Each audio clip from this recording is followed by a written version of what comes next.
That's how we all die.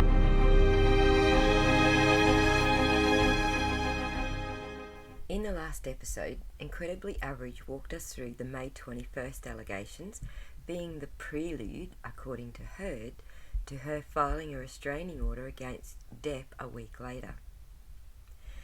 And if you think this guy is meticulous in the lengths that he will go to while examining evidence, in the words of BTO,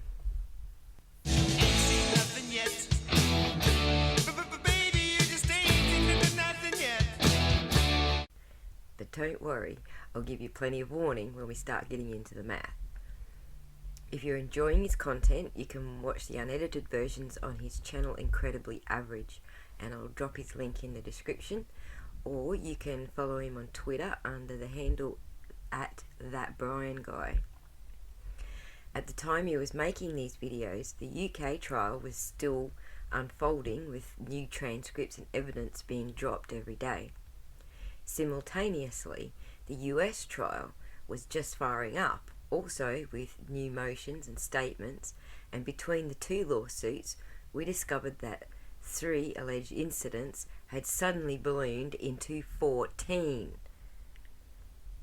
Interestingly, Heard had previously dropped all the charges against Depp with prejudice back in 2016, a few months after she filed them. With prejudice means Depp can never be charged with the same thing again. She did this because when asked to give a deposition in August 2016, she did not know that Depp had recordings of her A, admitting she abused him, B, framing her blackmail plot in her own words, and C, threatening to go public if he didn't stop telling others what she had done. Shortly after giving a deposition and hearing these recordings, she dropped all charges. We'll come back to that deposition later. In this episode, we're going to look at the actual evidence Depp collected along the way to refute Heard's claims. By actual evidence, I mean audio recordings, independent witness statements, paparazzi snaps, TV shows, and CCTV footage. So, let's get into it. Amber Heard filed a motion to dismiss the $50 million defamation suit filed against her by Johnny Depp. With the new filings came a number of new allegations, exhibit submissions, and declarations from Amber. I'll be using a few of the newly submitted exhibits in this video only because they're directly connected to what I've already talked about. My first point is an addition to my first ever video. In it, I use I.O. Tillett Wright's article he penned for The Refinery to pinpoint the date of the December 2015 alleged incident.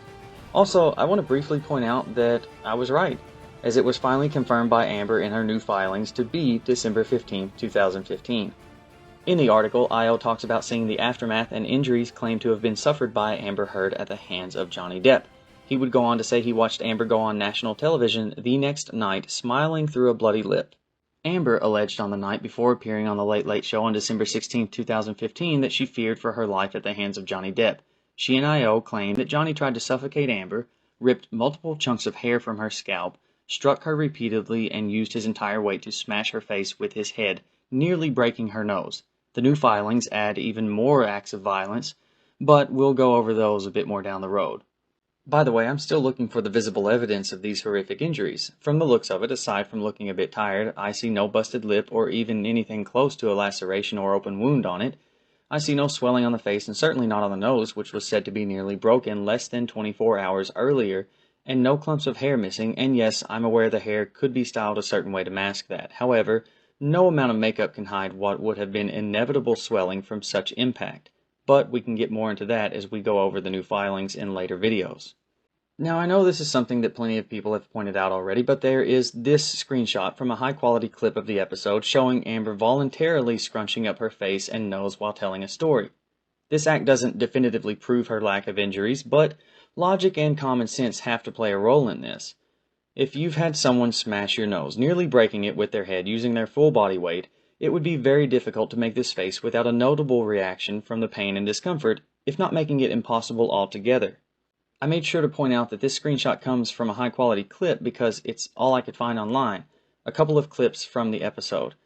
I even looked for anywhere I could purchase the episode, but it seems to be scrubbed from the internet, at least in high quality. If anyone can get their hands on it, please let me know. That being said, I did manage to find a slightly lower quality copy of the entire episode from opening to closing credits. Even though it is a lower quality copy, it was more than enough to debunk a big claim made by IO in his article. But first, I want to point out another face or two Amber makes with literally no reaction to what should have been a good deal of pain and discomfort. So let's take a look. Like any reasonable people, they didn't like it. Yeah. But I'm going to go back and freeze it right here. Again, who is capable of this after having their lip busted open? Overlooking the thought that even if she forgot about the lip, this would most likely cause a noticeable reaction once the pain reminds her, oh yeah, that hurts. But also, wouldn't pulling the lip in a biting motion using that amount of pressure and suction risk reopening a wound that, let's be honest, probably wouldn't have been closed in the first place, causing it to bleed all over again? Then there's this coming out of a commercial break, another interesting face to casually make when you have a nearly broken nose and a busted lip. Again, the nose scrunched up, and this time with the mouth and lips stretched wide open, apparently not causing any discomfort or fear of reopening the wound. These are just a few examples of something more than simply smiling through a bloody lip that could indicate the level of discomfort that she was or was not in as a result of the alleged injuries. Now, back to the article from IO. IO claims that he watched Amber on television nearly jump out of her seat when someone casually put a hand on her shoulder because she didn't know it was coming. That is a very specific statement to make. Remember, I said I have the entire episode from start to finish. At no point during the show does anyone even touch Amber's shoulder. As a matter of fact, the only time she jumps is here.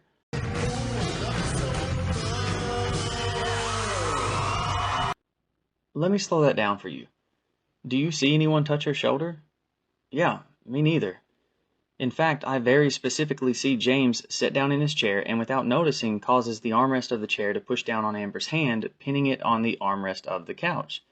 This causes her to react by quickly yanking her hand free and then carrying on with the rest of the show. So why embellish on this simple act by trying to turn it into something it wasn't?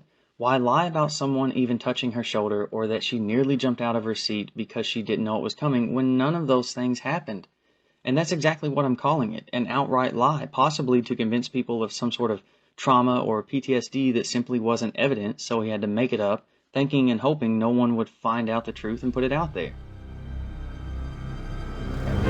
As you might recall, both Amber and her friend Raquel Pennington, who lived in a neighboring condo, submitted separate declarations in late May of 2016. In those declarations, each described a very similar scene. Both state that at some point during Johnny's alleged tirade, he picked up a magnum-sized bottle of wine and began swinging it to smash everything he could while in Condo 3.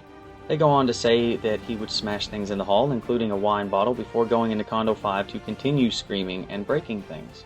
I want to add, because it's extremely important, that roughly 25 minutes after the alleged incident and after Johnny had left, two LAPD officers, Officer Tyler Haddon and Officer Melissa Saines, both of whom are trained in domestic abuse and domestic abuse response, performed 2 security sweeps of the properties along with 2 interviews of Amber, with both officers testifying under oath to seeing no signs of visible injury, nor any signs of vandalism, broken or damaged property, or spilled wine, with neither knowing they were even at Johnny Depp's property at the time. That is very important. Now, with the original declarations, these 4 photos were submitted showing the alleged property damage. A couple of quick notes. Whereas a few more photos were added to the mix as part of the recent filings, this particular original photo was not. However, to continue to prove my point and for complete transparency, I will be including it in my breakdown. So let's get right to the point.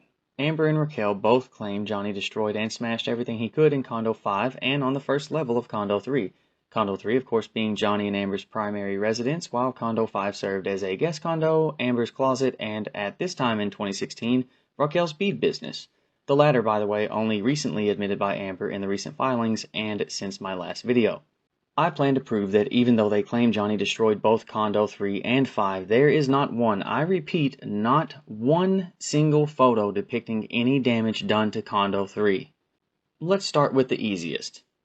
These 2 photos were clearly taken in the hallway. Simple enough, check them off the list, moving on. Next is this photo, a sofa or a chair with some tangled up beads on it. In her original declaration, Amber claims Johnny went into condo 5 and destroyed her personal property, but in the new filing, she shifts gears and focus and states Johnny destroyed, and I quote, all of Rocky's beads.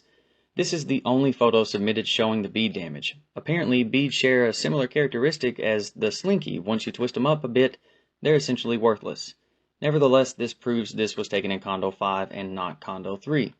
Next is the photo of the broken picture frame. To prove it was not taken in condo 3, we need only look at a couple of things. First, we'll look at the wall color. It looks to be a shade of green or blue-green. There are a couple of walls in condo 3 that one could argue are similar, starting with this one. This is upstairs in condo 3, in a room they had turned into an office area. If you notice in the photo, there's a two-tone wall color scheme with a distinct sharp transition from green to white. The same pattern appears to be continued on the wall around a short corner, just barely visible in the background, kind of like this. Here's a better photo of the room, emptied and showing no white on the walls, only on the ceiling. Also, the main thing that debunks the possibility of it being in this room is that this is upstairs, and Amber and Raquel claim Johnny only destroyed things on the first floor of condo 3 that night, so let's check that out. The only walls even remotely similar in color are in the kitchen area, but the possibility of the photo being taken there shot down the moment you see all the picture frames stop about halfway up the wall, and there's no point where the green paint does not go all the way to the ceiling, so no two-tone paint schemes here. Considering they only claim he destroyed things in condo 3 and 5, this can only lead us to believe this was taken somewhere in condo 5. I'll be covering these next few photos as a group. That's because they were taken just a few feet away from one another. In the new filings, we get a much more clear shot of this original photo, along with a couple of additions. This was actually hugely beneficial in confirming my findings. All of these photos were taken in condo 5. There are a number of reasons I know this. First, I want to point out that in my part 2 video, I said this looked like a rug turned upside down. As I looked further into it, I realized it was meant to be that way. You see, this is a form of rough carpeting for what I assume would give a better gripping surface. This particular photo was taken on a landing area at the top of some stairs. These stairs, to be exact. How do I know? Well, it seems pretty clear that the, let's just call it carpeting, is not only on the landing, but the stairs as well. I want to point out that condo 3 does have a landing and black stairs, but doesn't have this kind of grip carpeting. Also, you can clearly see the wall color matches condo 5. The next photo is taken just to the right of the landing, on the few steps that lead to the mezzanine level of condo 5. The same carpeting, wall color, and with a little broken glass. As a matter of fact, I took the liberty of overlapping the photos to make it a simpler visual. Also note how you can see, albeit a little blurry, what looks like could be Raquel's bead business items down below. The next two photos are on the actual mezzanine level of condo 5, again moving just a few feet away from the previous photo. Here we still have the same carpeting and wall color. This photo, yet again, doesn't depict any damage. All I see are some cluttered papers around a desk. I did manage to find an older video from just before Johnny purchased and updated condo 5. I took a still shot and took it upon myself to create an illustrated interpretation of the photos being taken and their locations, starting here, then here, and finally here. So now we are down to one last photo that we need to find out where it was, or at the very least was not taken. This one. I know what you might be thinking. How are we going to figure this out with so little information available? There's no carpet, no wall color, and both condo 3 and 5 have wood flooring. In both the original and new declaration, spilled wine was only mentioned by Amber and Raquel to be in the hall and condo 3. So yes, at first glance, you would just assume this was one of the results of those descriptions, but I'll go ahead and tell you, the more I dove into this, the more my eyes were open to other possibilities, and I hope yours are too. So let's do this. Let's start with what stands out that we can compare. This rug looks like a good place to start. White and blue pattern, simple enough. There are a number of rugs on the first floor of condo 3. We'll see if any match. Nope. Nope. Nope. Nope. Nope. And nope. Okay, there you have it. Debunked. This was clearly not taken in condo 3. Okay, I'm just kidding. I can do better. What about the wood floors? Let's compare those to condo 3. They're not really the same texture if you ask me. The floors in this property damage photo are pretty smooth with a glossy finish contrasting heavily up next to the deep textures and almost matte finish of condo 3's flooring. Still need more? Alright, let's go all out. You might want to get out your notepads and pencils because it's about to be a rapid fire round of information. As you can plainly see, there's a wine bottle, not smashed or broken by the way. You know, I hate that we can't really read the label. But come on, that shouldn't stop us from figuring it out. This is a red wine, white label, and Google is a thing, so several hundred image searches later, switch the photo upside down, zoom in, and boom. I'll take a few seconds while I'm speaking to fade the clear label in and out over the blurry one so you can have time to visualize it. Hope this helps. I know I'm going to butcher this name, but here goes nothing. This is a Chateau Montrose Saint-Estèphe, most likely from the mid-1990s, as these wines were known to hit their peak around the 20-year mark. Also, the label became colorized in 2000 and changed the insignia altogether in 2005. This is a Bordeaux wine, which for the purposes of this investigation means the standard bottle diameter of a Bordeaux wine is less than 3 inches, 2 7/8 to be exact. However, if this is supposed to be the bottle used in Condo 3, it was stated by Amber and Raquel to have been a magnum-sized bottle, making it a whopping 4 inches in diameter. Why does that matter? I'm glad you asked. Laws of perspective allow us to take this perfect cylinder and move it to a more centered position without skewing it too much, as long as we keep it on the same horizontal plane. I'll bring it as close to centered as possible in this photo, meaning to the point directly beneath the camera being used and where the wood planks create a right angle. This allows us to determine how wide the planks are compared to the bottle. As you can see, each wood plank is roughly 1.5 bottles wide. With a 4-inch bottle, that makes them 6-inch wide planks. If you watched my 2-part video, you know I recreated an accurate representation of the condo floor plans. Part of that recreation involved finding official verified documentation of the plans. Sadly, I was only able to find one condo with clear plans, but that was enough for me. That's because it comes with a handy measurement guide. As you can see, this is an official documentation of the floor plan of Condo 3. This measurement guide shows us 1 foot with an offset piece showing us an additional 4-foot increment, and then finally adding the remaining 5 feet showing a 10-foot increment in total. But my main focus is on this 4-foot increment. If we line this up next to the window, it shows us each window is 4 feet wide, or 48 inches, and these windows wrap all the way around the building. So, let's go back to Condo 3. Let's get rid of the rugs and decor so we can see the floor. We'll add some lines for measuring and mark the wood floors for better visibility. Finally, we'll bump these over because they're a bit offset, and there you go. Let's count together, shall we? 1, 2, 3, 4, 5, 6. So these 48-inch windows can fit 6 of the wood planks from Condo 3. That makes them 8-inch wide planks. And yes, these floors cover the entire downstairs area of Condo 3. Now let's go check out Condo 5. I wasn't able to move the chair, sorry, but here we go. Line straight down for measure, floor lines, follow laws of continuity and perspective, and there you go. Count along. 1, 2, 3, 4, 5, 6, 7, 8. That makes these planks 6 inches wide, completely confirming this to be a picture of Condo 5's floor, not Condo 3. So there you have it. Even with the additional photos in Amber's recent filing, there is still not one single photo submitted showing any damage to Condo 3 where Johnny allegedly, and I quote, both Amber and Raquel smashed everything he could. So where are the photos depicting it? I guess I rest my case. For now.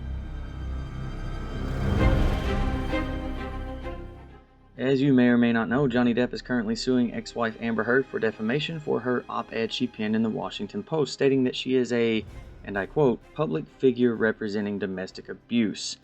This, of course, referencing her previous allegations of abuse at the hands of Johnny Depp, allegations that were unsubstantiated and ultimately dropped with prejudice, meaning she cannot refile.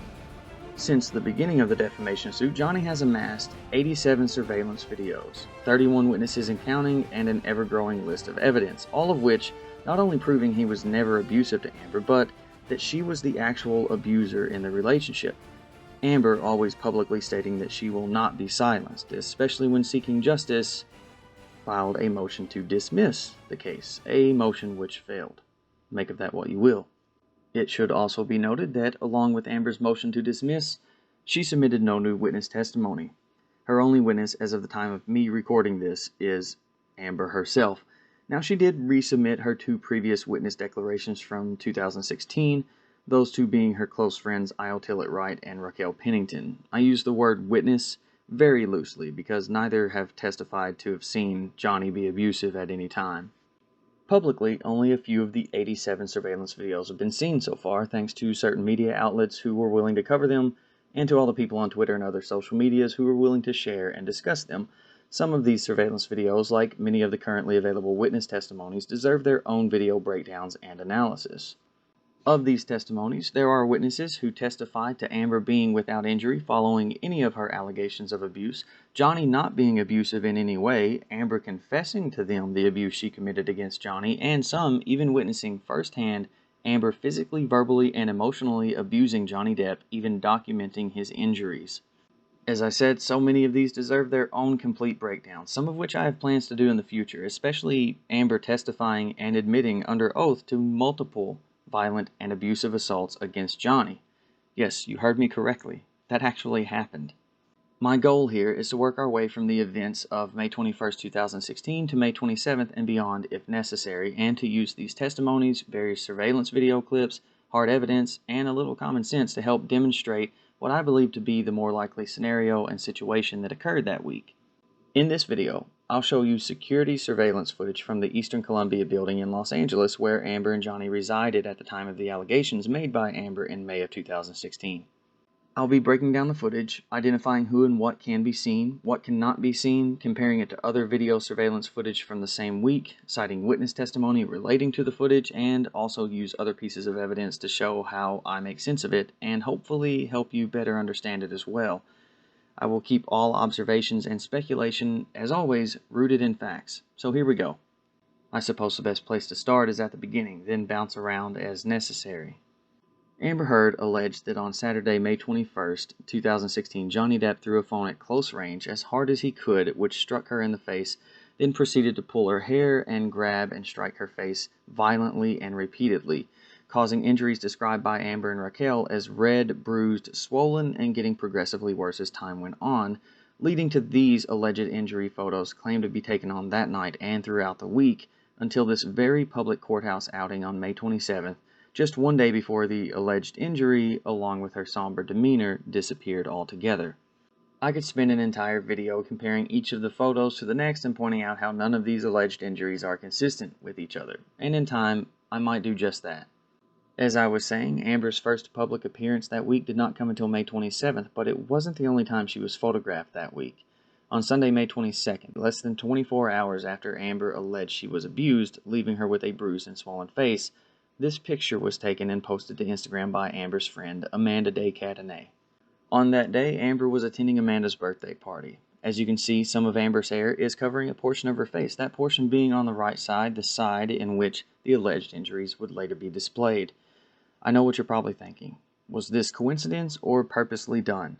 Well, we can circle back to that in a bit, but I do want to point out that this picture/post was deleted on May 27th, shortly before Amber's public court outing. I'll let you think on that as we continue. So I want to figure out, or at least make sense of how we got from here to here in the days following the incident. Again, I'll be asking common sense questions. Some of them I can even provide the answer to with evidence, witness testimony, and video footage. I'll start here. Wednesday, May 25th, 2016. 2 days before making her first public appearance since the May 21st incident. I'll pause this video along the way to explain who people are and their relationship or role as it relates to Amber, and to point out what I feel are important notes. I'll just wait for everyone to board the elevator and go ahead and pause it right here. Starting right here, this is Whitney Heard, Amber Heard's younger sister by 2 years. I find her involvement in this very interesting, and I'm very curious as to what she would say if she were able to tell the whole truth. I say this because from this video footage and more that you'll see, Whitney was around Amber often and in the days following the incident. Also, in Amber's most recent filing, in her motion to dismiss, she names Whitney as being present during a March 2015 argument she was having with Johnny, in which she says Whitney stepped between them before Amber admitted to punching Johnny in the face to prevent any attack she feared Johnny might attempt against her, and I quote, baby sister.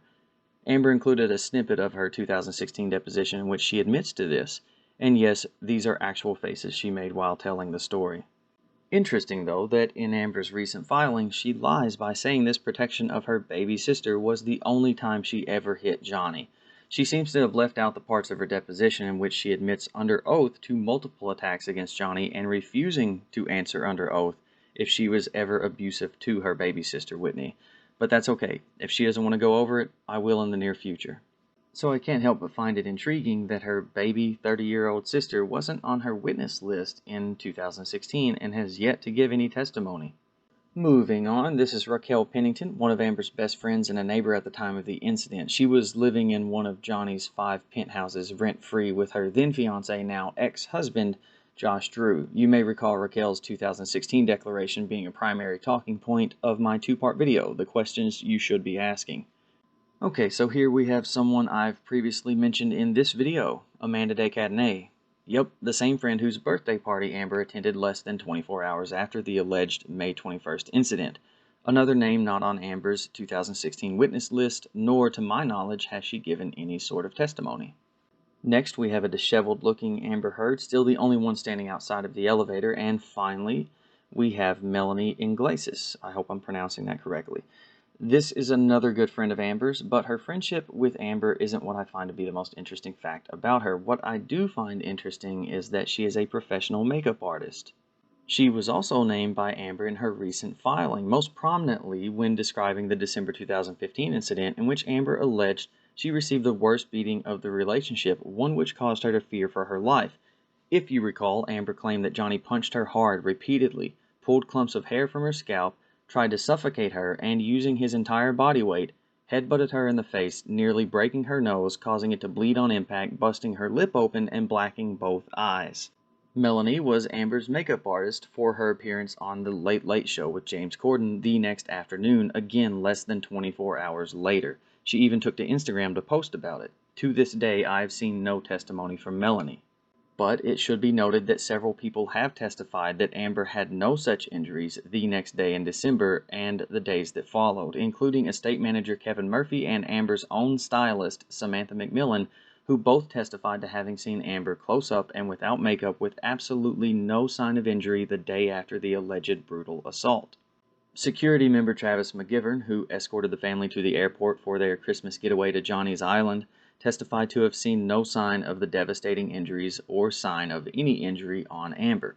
The island manager, Tara Roberts, testified the same. Side note, and for a future video, both Travis and Tara have also testified to witnessing firsthand Amber physically and verbally abuse Johnny, both of whom, during each respective incident, had to interfere just to help temporarily stop the abuse. But let's get back to May 25th. There are so many points I want to make pertaining to this video and the people and actions in it because I genuinely feel like this was following a very big turning point in the week, and I'll get to that turning point later on in the video.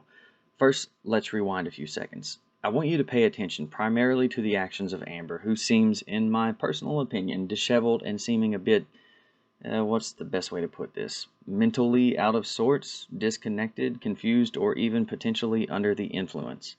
As we go over this, focus on her actions, her body language, and posture, then to those of her friends around her. I might have to rewind it and pause it at times, or even sidestep to other moments to better prove a point and link it all together because there's actually quite a bit to discuss, even if it doesn't look like it. So to start, we have everyone boarding the elevator while Amber stands outside carrying some items in her hand and a shoulder bag. Look closely at Amber as Whitney boards. She puts some object in her mouth to hold it while she fumbles through her bag as the others continue to hold the door for her and wait. Once Amber has found what she's looking for, apparently something to eat, she attempts to take a bite, but as she raises the food to her mouth in her seemingly confused state, she actually forgets that there's something already in there that she's biting down on, holding with her teeth, preventing her from taking the bite, something she had just placed in her mouth mere seconds ago. Which leads me to my first sidestep. Trinity Esparza, whose testimony deserves its own in-depth video, works at the front desk in the building and testified to having a few unusual interactions with Amber throughout her time there. One such interaction came around Thanksgiving 2016. She testified to Amber being very out of it, upset, and kind of a mess, and that she was dropping things and swaying back and forth. During this interaction, Amber came downstairs to ask Trinity if she could fob Amber up to the mezzanine level, which is where the parking garage can be accessed, even though, as a resident, Amber has her own fob. Trinity also testified that she feared Amber might drive in her seemingly inebriated state. This was also around the time that she testified to witnessing on the elevator security camera Amber with her friend Cara Delevingne and future ex-boyfriend Elon Musk, who had been witnessed coming to visit Amber late nights during her marriage and while Johnny was out of the country. The trio were riding the elevator up and down and then seemingly confusingly unable to operate it properly to get back to the penthouse level, gave up, and finally took the stairs. Back to this May 25th video. After Amber figures out she already has something in her mouth, she removes it to take a bite of her food. As everyone else continues to wait, Melanie steps forward to attempt to help Amber pick through the parts of it she doesn't seem to like. Not meaning this as an insult, but almost like a mother tending to a picky toddler who doesn't like their meal. As she carefully helps Amber pick through her food, Amber takes a piece of it and just throws it over her shoulder onto the floor. The rest of it she begins to pile up on what looks like a tissue so Melanie can wrap it up and dispose of it for her, again, like a mother to a toddler. Second sidestep, if you've watched my other videos or followed this case, you're aware that a month earlier than this footage, Amber, angry that Johnny was late to her birthday party, punched him in the face, threw his phone and wallet off the balcony, and after he escaped her, she left poop on his side of the bed, a mess which the maid found the next day while Amber, her sister, and friends Raquel, Melanie, and Amber's assistant Savannah McMillan went to Coachella. Amber now claims the poop was from her dog, but the estate manager, Kevin Murphy, who was informed by the maid and went to see it in person, testified to it being human poop, not from her 4-pound teacup Yorkie. He also testified to Amber confessing to him that it was a harmless prank. Either way, Amber clearly isn't a stranger to leaving messes for others to clean up. Back to the video, Amber leaves her mess on the floor and finally boards, meandering with slump posture to the back of the elevator and propping herself against it. As the video plays and the elevator makes its way down from the penthouse level, we have discussion among some of the adults who seem to be tending to her. They are making their way to the mezzanine level, which allows access to the private parking garage attached to the building.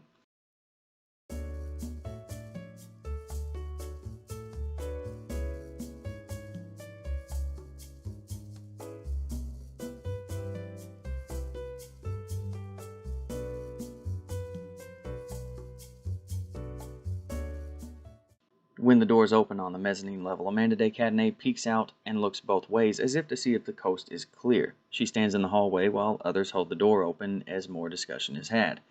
Amber attempts to step forward, looking confused as to whether she is getting off at this point.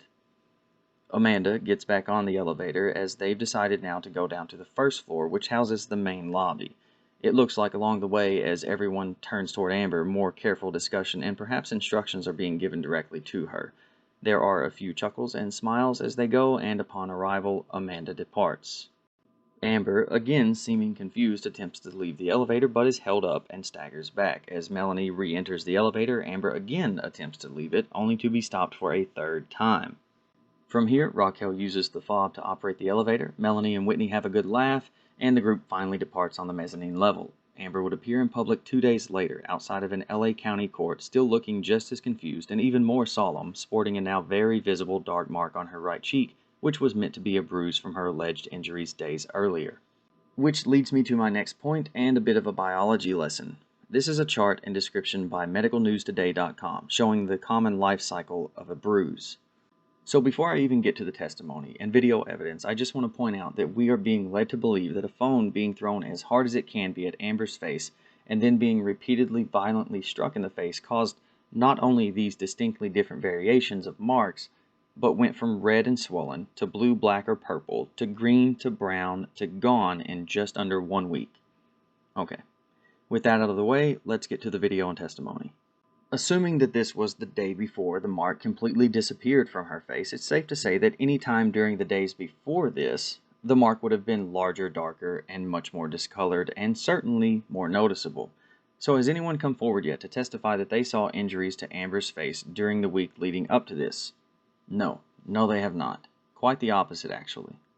Several people have testified to seeing and interacting with Amber up close and in good light the night of and the days following the incident, including the domestic violence trained officers, Melissa Saines and Tyler Haddon, who were called to the scene the night of, testifying that Amber had no injuries, nor was there any property damage Amber and Raquel claimed was done to the penthouses.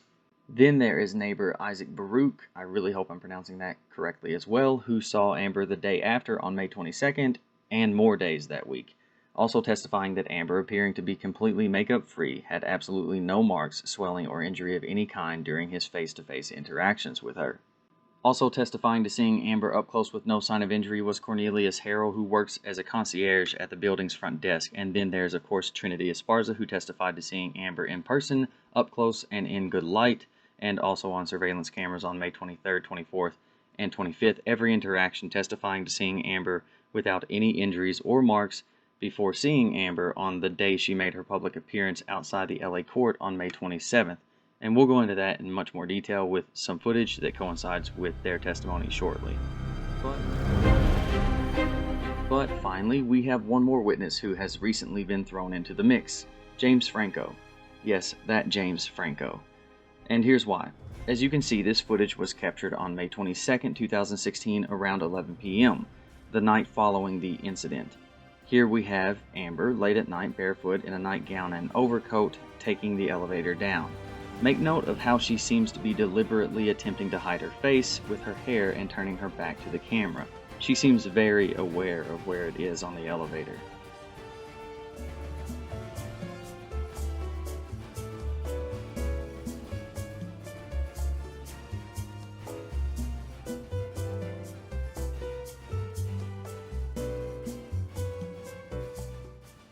She exits on the mezzanine level, remember, the level that attaches to the parking garage. She is off the elevator for about 35 seconds before returning with who we now know to be James Franco.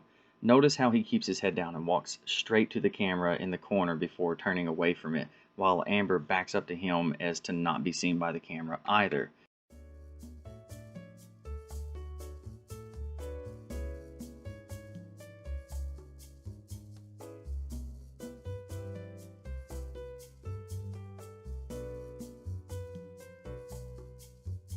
They snuggle on the way up before leaving the elevator on the penthouse level where Amber and Johnny lived, and Johnny owned all 5 penthouses in the hall on this level.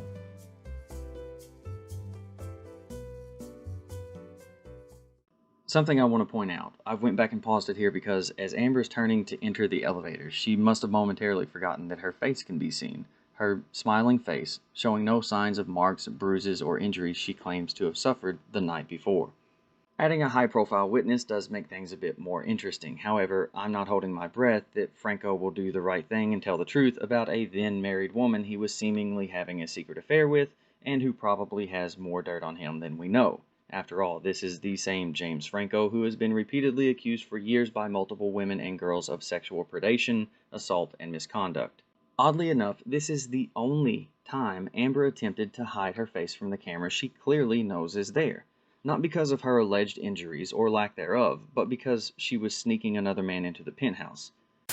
While we're on the topic of Amber's late-night penthouse visitors, I want to add a little post-edit addendum because I feel like this is extremely relevant and will become increasingly so as this moves forward. As you know, several building staff members had face-to-face interactions with Amber the week following the May 21st incident, all of them testifying to seeing her clear-faced and injury-free in the days leading up to her May 27th public appearance. I think it's very important to note that Trinity did in fact testify to seeing noticeable marks and bruises on Amber, and I know what you're thinking. Well, that's huge, that's very important, possibly damning evidence, and to that I say, you're absolutely right. These injuries included bruises on her neck, which looked like hand and finger marks, and a visible mark on her cheek. However, that mark was now on the left side of her face, not the right side that she had previously put on display. So, when did Trinity see these genuine injuries? According to her testimony, about 2 weeks after the May 21st incident, placing the date of witnessing these new injuries in early June. This time frame matches up with the testimony given by the building's general manager, Brandon Patterson. On June 9th, Amber, now with a visible cut, bruise, and injury around her cheek and eye, met with Trinity and Brandon to attempt to get them to give a statement to none other than her friend and source at People magazine, to retract any reports or statements about the building staff seeing absolutely no injuries or marks on Amber in the week following the May 21st incident, basically trying to get them to lie to the media for her. You know, the media where she continues to claim she doesn't want any of this to take place in. Trinity and Brandon both declined. So why is it so important that both Trinity and Brandon saw these new injuries around this time? Well, this was more than a week after Amber had already displayed her alleged bruise on her right cheek, not the left, on May 27th, and then her incredible healing abilities on May 28th. And we know that Johnny, after attending the May 23rd Alice premiere in LA, took off to tour in Europe with his band The Hollywood Vampires and wouldn't return to the US until July, ruling out any interaction he could have potentially had with her. So where did these new injuries come from? Well, that's a great question. I'm glad you asked. There was someone who Amber was having many overnight interactions with during the time she received the new injuries. None other than her future ex-boyfriend, Elon Musk. You see, Elon's late-night visits to Amber date back as early as March of 2015. According to the testimony of Alex Romero, who worked a night shift in the building, Elon was coming to the penthouses while Johnny was out of the country filming the latest Pirates movie.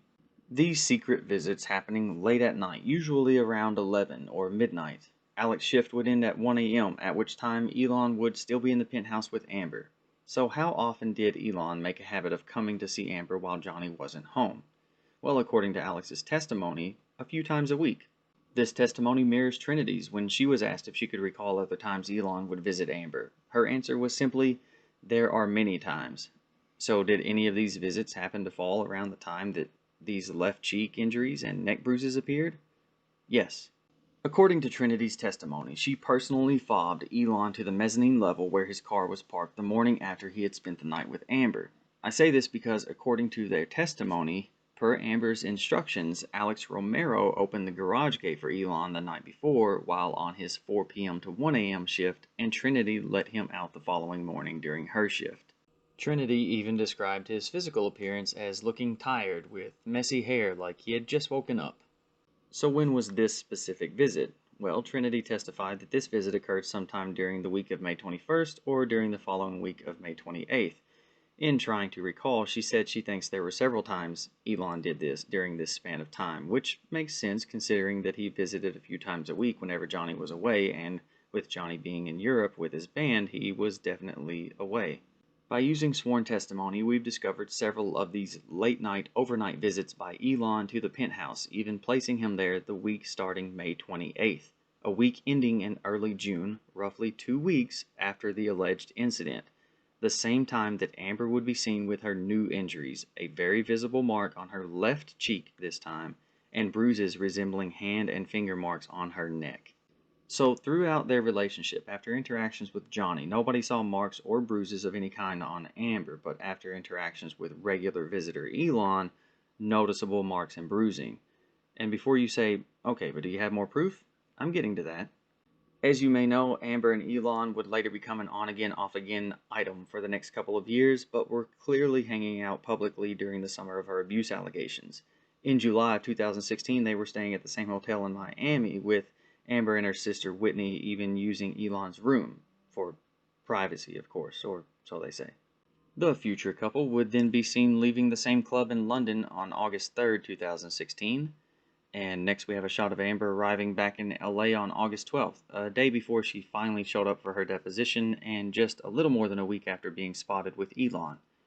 Note these marks that, to me, look like some kind of a friction burn, and finally a fading bruise on the neck, about the size of a finger. So who created the real marks on Amber's face and neck in June? We know it wasn't Johnny, who had left LA weeks earlier on tour. What we do know for certain is how these injuries got there is just one more question Amber Heard and Elon Musk will have to answer when their depositions are finally taken in Johnny's defamation case.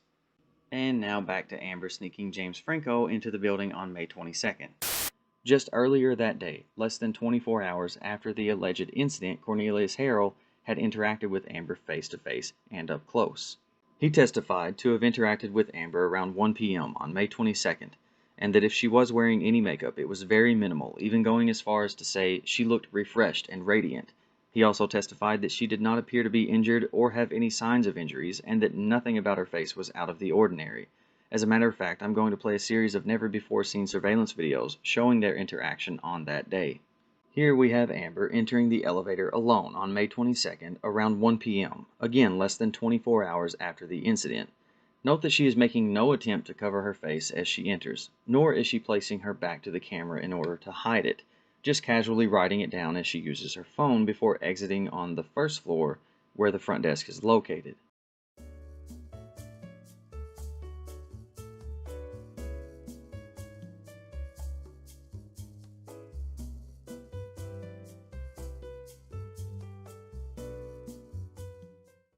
And here she is approaching Cornelius, who is sitting behind the front desk.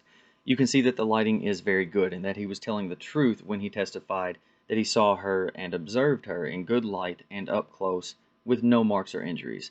By the way, if this outfit looks familiar, it should. This is the same outfit she was wearing in Amanda Day Cadenay's Instagram post from that day. And notice how Amber doesn't seem too concerned with placing her hair in front of her face, even exposing that entire side of her face to Cornelius, showing her radiant and refreshed complexion.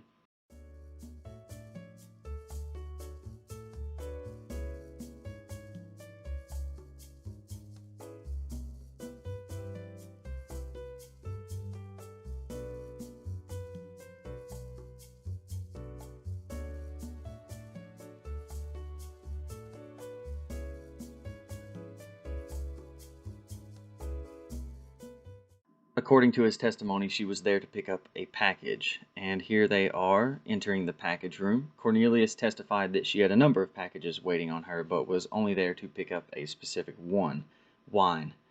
And as you can see here, even when leaning into the tiny room with him, she makes no attempt to hide her face, nor are there any signs of the injuries she alleged to have received.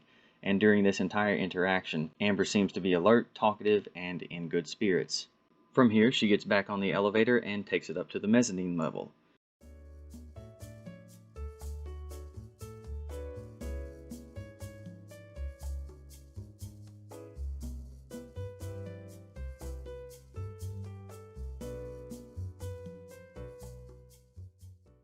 Once there, she heads out the doors to the parking garage, presumably on her way to Amanda's birthday party, where this photo would be taken and later deleted moments before her public courthouse appearance. So why did she have her hair in front of part of her face here, but made no effort to do so anywhere else during the day?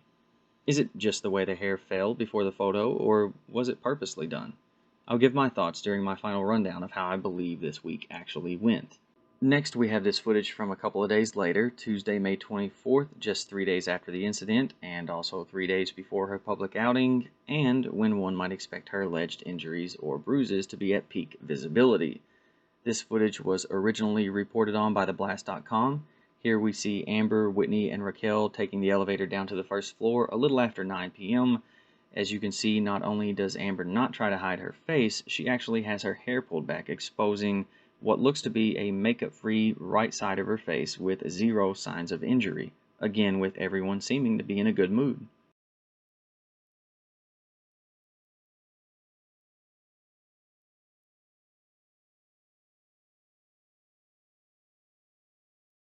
And here they are returning a couple of hours later.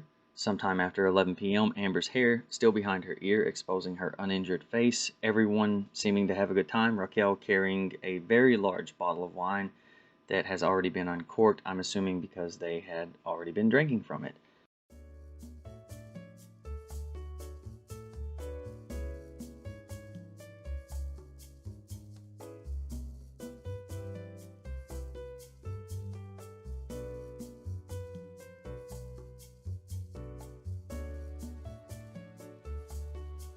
They take the elevator up to the penthouse level, and after a brief stop to take a phone call, exit.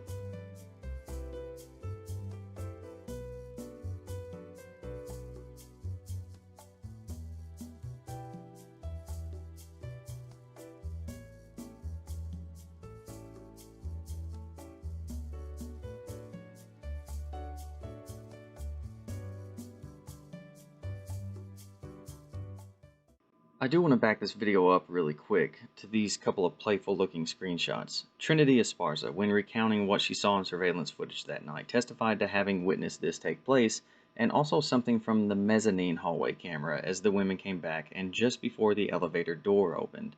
She testified to seeing Whitney pretend to punch Amber in the face, and then they all laughed about it. Unfortunately, I don't have that footage right now, but I wanted to give you some context as to what was happening just before these doors opened and why they were all laughing. The next bit of footage actually happens on the same day as this footage that I showed you previously in the video, just earlier in the day on May 25th. Again, 2 days before her public May 27th Bruise Showcase outing. Here we see Amber, Raquel, and someone else we haven't got to talk about yet. First, I want to point out how Amber again appears to be makeup free with no sign of injury. She seems to be very alert, talkative, and interacting with others. A far cry from the disheveled, slump-shouldered, and lugubrious look and body language she would have just a few hours later.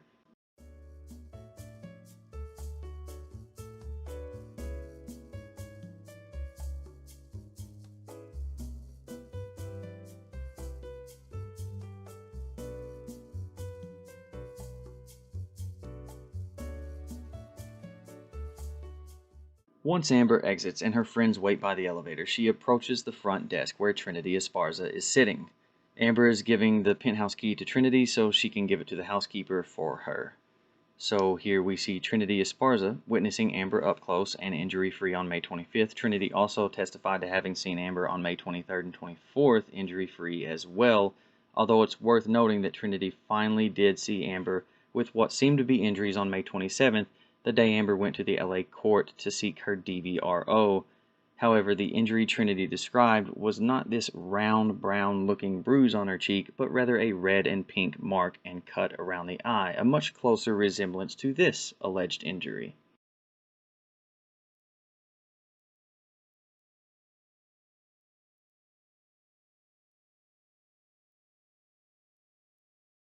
I'll let this footage play out. It shows a clear-faced Amber getting back on the elevator with her friends before exiting on the mezzanine level with her box of items.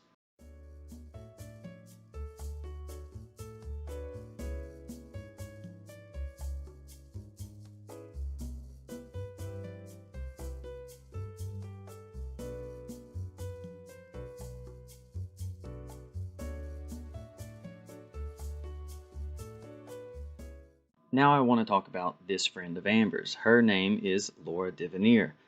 She is a good friend of Amber's, and she was the interior designer for the former couple's penthouses from July 2014 to sometime in 2016.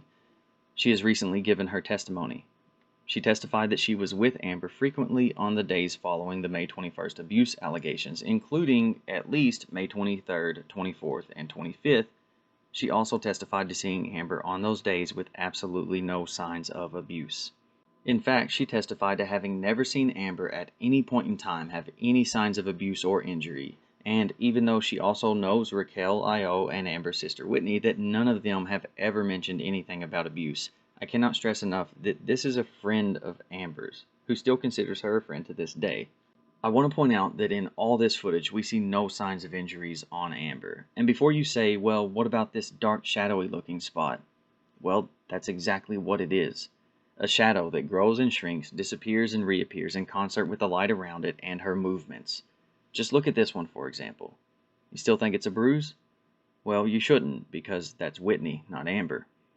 The same can be said about everyone. Don't mistake shadows for bruises. Even Amber's left side cast the same shadow, and it wasn't even the alleged injured side. And this is Amber in a clear photograph with the same shadow being cast beneath her cheek.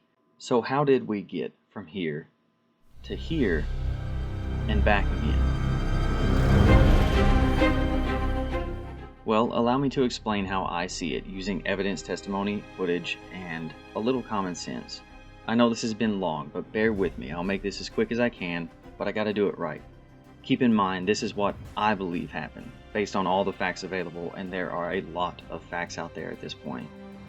Saturday, May 21st, 2016. After Amber and her friend's poorly executed hoax attempt failed, they all sat down while speaking with Amber's lawyer, Samantha Spector, and with her guidance came up with an alternate version of what happened that night. Basically, since Johnny left, telling Amber that he wanted a divorce, more on that in a second, Amber, her friends, and her lawyer had to act fast. So she threatened Johnny and his highly valued privacy with lies about public allegations of abuse, unless, of course, he gave in to her demands. You see, on Monday, May 23rd, Amber, knowing Johnny intended to divorce her, and most likely with the advice of her lawyer, beat him to it. She filed, citing irreconcilable differences, while sending this, well, let's just call it what it looks like, an extortion letter to Johnny's team. She demanded 3 of the multi-million-dollar penthouses with all expenses and utilities paid for, including the one Raquel and Josh Drew had been living in rent-free. She also demanded the Range Rover and $50,000 a month, with such monthly expenses like $10,000 a month for gifts, vacations, and entertainment, and $2,000 a month for clothes. These demands were given a 4-day deadline to be signed over by Johnny by Friday, May 27th, and that was just to keep her quiet so they could move on with the actual divorce proceedings, where more money and a more complete divorce settlement could be discussed. So here's how I see it. Plan A. Threaten her victim with public humiliation in hopes he will give her everything she wants by giving a ridiculously fast deadline.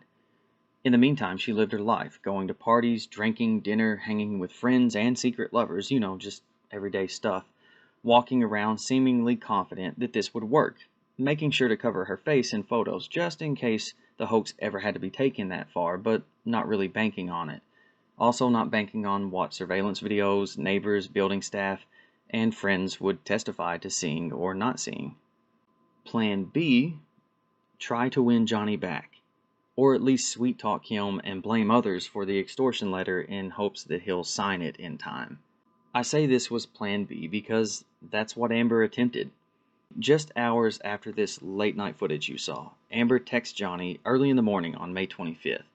In these texts, Amber attempts to play the good guy by throwing her lawyers under the bus, blaming them for the threats of domestic abuse and the letter with the quick deadline, stating that she wasn't aware of it and he could take as long as he wants. She even preys on his privacy again by saying that she filed and it is private and would most likely stay that way unless he filed as well, which, the way I see it, is attempting to take away any ability for him to do anything except take her back or sign her privacy demands. She says things like they can do or undo this as they see fit and that they love each other, that she thought he filed and that he said he was going to before saying goodbye, essentially blaming him for her filing, but also admitting that it was Johnny who decided the marriage was over, not her, and that he didn't leave while screaming and breaking everything he could while she cowered under Raquel's protection as they had lied about in their declarations. She ends by saying she is sorry if she hurt him and she has nothing but love for him. Weird. Not fear, not disdain, not bitterness, instead nothing but love. So the story that she resolved to leave him, not true at all.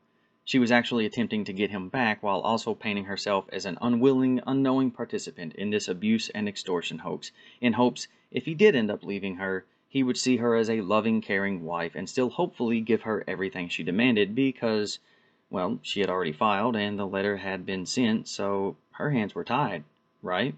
Well, she was right about one thing. If Johnny filed anything, privacy was out the window. So that's exactly what he did. He confirmed he wanted a divorce by filing his response and request for the dissolution of the marriage. Amber wasn't getting what she demanded, nor was she getting her victim back. So she and her friends' lavish lifestyles were about to change. Even though she and her friends had laid the groundwork for the abuse hoax, I don't think they ever imagined they would need to take it that far or make full use of it. Sometime between this May 25th footage of a talkative, alert, and confident-looking Amber and this footage of a slump-shouldered, quiet, and somber Amber came the news that it was indeed over, and Johnny was not caving to her demands, and she no longer had control of him. This meant the only option she had left was to go forward with the abuse hoax.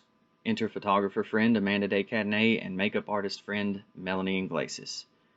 To help sneak out a seemingly out of it Amber Heard so that the media, who were undoubtedly piling up outside the building, wouldn't get any photos of her uninjured face until they figured out the next step in the plan. And I know some are already thinking, well, maybe Melanie was there to help cover the bruises with makeup so Amber's alleged injuries wouldn't show. And to that I have a couple of points. If they really wanted to help Amber hide her face, even in addition to makeup, why is her hair still pulled up? Because we know what it looks like when Amber doesn't want her face to be seen. Just ask James Franco. Plus, this is Whitney, Melanie, and Amanda arriving shortly before they all left together. Notice how they have nothing in hand aside from cell phones, keys, or a small wallet. Now, don't you think Melanie wouldn't take for granted that Amber would just happen to have all the makeup she would possibly need to completely cover an injury if that is actually what she was called over there to do? Or would Melanie bring her own kit like a professional makeup artist so that she knows she has everything needed right then and there? Pictures of alleged inconsistent injuries would have to be produced, none of which time-stamped or with metadata. Any postings of Amber happy and lively from days earlier had to be deleted. She would have to make sure the people who would eventually testify to not seeing her with injury saw some form of injury the same day she would be paraded out the front door of the LA County Court by her lawyer for a wave of media to see. Bruise? Check. Jewelry removed and hair straightened with a long black funeral dress for added sympathy?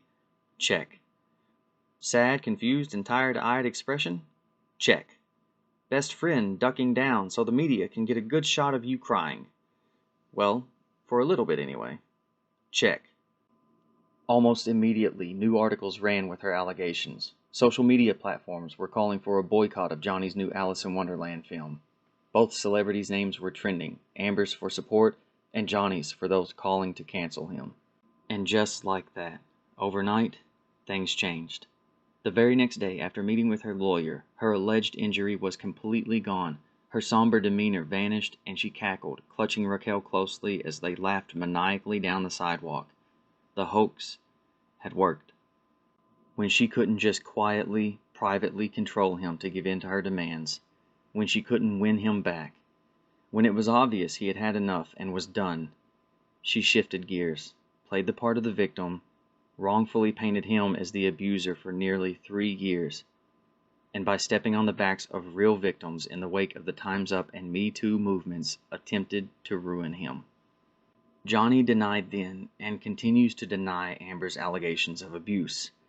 He has opened up about the damage this has done personally, professionally, and emotionally, and has been mocked for it. Mocked by the self-appointed seekers of righteousness and truth.